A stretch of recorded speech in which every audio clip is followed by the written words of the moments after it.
सिर्फ 3 दिनों का वक्त और सामने चुनाव है, लेकिन चुनाव से पहले यूपी के सीएम योगी आदित्यनाथ और अखिलेश यादव आमने सामने हैं।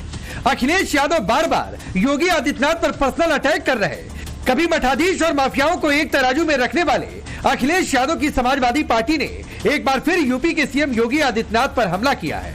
झांसी में हुए अस्पताल में अग्निकांड के बहाने समाजवादी पार्टी ने अपने ऑफिशियल अकाउंट पर योगी पर हमला बोला और लिखा, ये महाशय आपको योगी संत नजर आते हैं, इन्हें झांसी जाना चाहिए था, लेकिन ये आज पूरा दिन चुनाव प्रचार किए और शाम को अट्टहास कर रहे हैं। यही इनकी असलियत है। नाम के योगी हैं, असल में सिर्फ सत्ता भोगी हैं।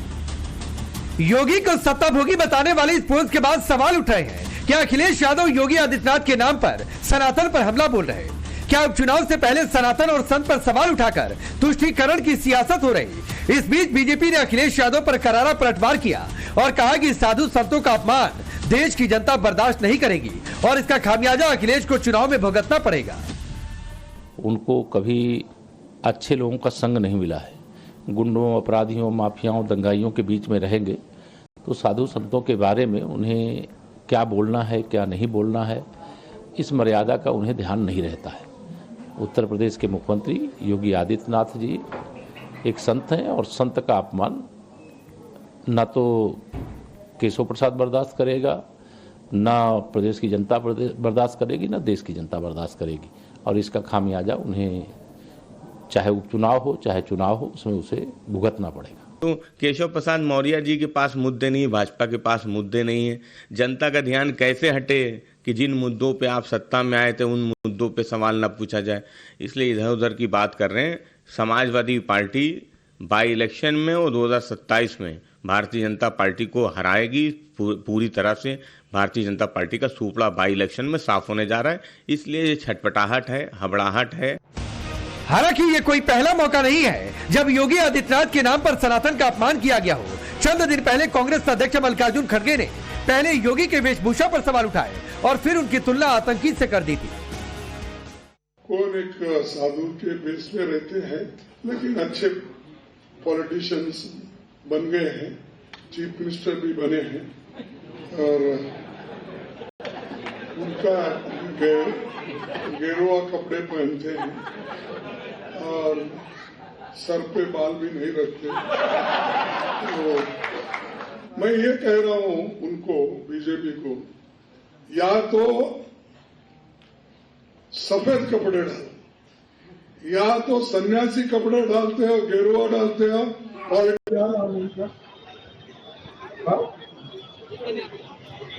योगी आदित्यनाथ, वो तो ऊपर से साधुओं का वेश पहनते हैं।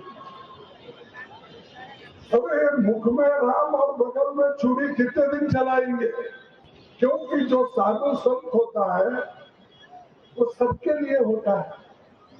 बाटो काटो में क्यों जा रहे, बटेंगे तो कटेंगे, ये साधु का काम है, नाथ पंथ का काम है।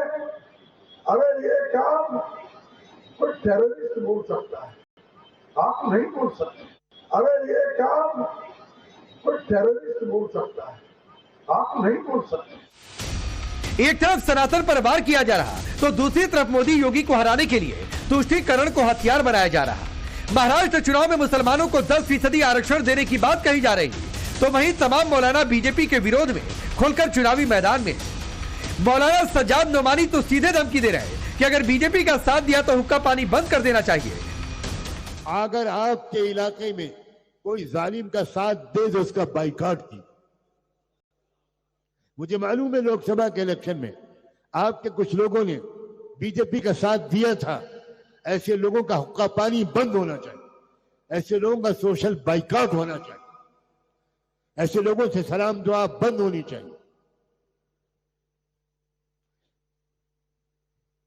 क्या क्या बेशरम लोग हैं। मस्जिदों को शहीद करने वालों का तुम साथ दे रहे हो, मस्जिदों पर बुलडोजर चलाने वालों का तुम साथ दे रहे हो। कह दो कि हमारा नाम अब मुसलमानों का नाम नहीं है, हम आज से घनश्याम दास हैं, कह दो, ऐलान करो। ये आधा तीतर आधा बटेर नहीं चलेगा।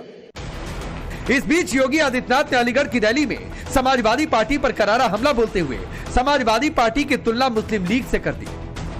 याद रखना, मुस्लिम लीग की स्थापना कराची में नहीं हुई, इस्लामाबाद में नहीं हुई, ढाका में नहीं हुई, उसकी स्थापना इसी अलीगढ़ में हुई थी।